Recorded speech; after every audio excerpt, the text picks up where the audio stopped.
Maoist కేంద్ర committee కార్యదర్శిగా Tippiri Tirupati alias Devji ఎన్నికయ్యారు.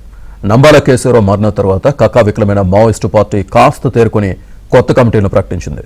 పీఎల్జీఏ చీఫ్ గా ఉన్న మాండవి హిడ్మా అలియాస్ సంతోష్ ను దండకారణ్య స్పెషల్ కమిటీ కార్యదర్శిగా ఎన్నుకున్నారు.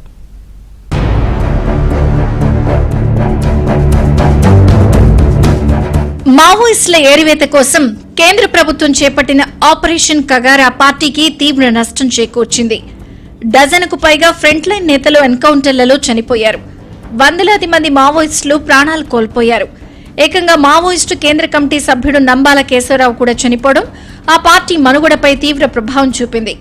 మే 21న ఛత్తీస్గఢ్లోని బస్తర్ డివిజన్లోని నారాయణపూర్ జిల్లా అడవుల్లో భద్రతా దళాలతో జరిగిన కాల్పుల్లో సంస్థ ప్రధాన కార్యదర్శి నంబాల కేశవరావు అలియాస్ బసవరాజ్ అలియాస్ గంగన్న సహా 27 మంది మావోయిస్టులు మృతి చెందారు.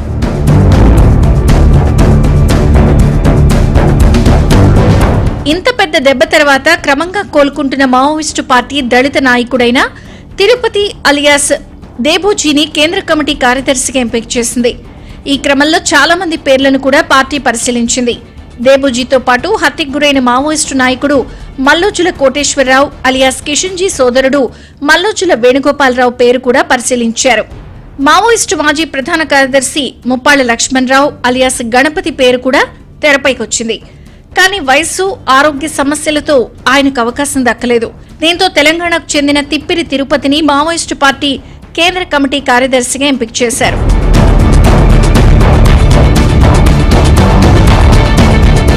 ఉమ్మడి కరీంనగర్ జిల్లా కోరుట్లకు చెందిన తిరుపతి పార్టీలో అంచెలంచెలుగా ఎదిగారు. జగిత్యాల జైత్రయాత్ర ఉద్యమంలో చురుగ్గా పాల్గొన్నారు. చంద్రబాబుపై అలిపిరిలో జరిగిన దాడిలో తిరుపతిదే కీలక పాత్ర అని పార్టీ వర్గాలు చెబుతూ ఉంటాయి. ఏప్రిల్ 2010లో ఛత్తీస్గఢ్లోని దంతెవాడలో జరిగిన మావోయిస్టుల దాడిలో 74 మంది సీఆర్పీఎఫ్ సిబ్బంది మరణించారు. ఈ దాడి వెనుక తిరుపతి ప్రధాన సూత్రధారిగా ఉన్నారని తెలుస్తోంది.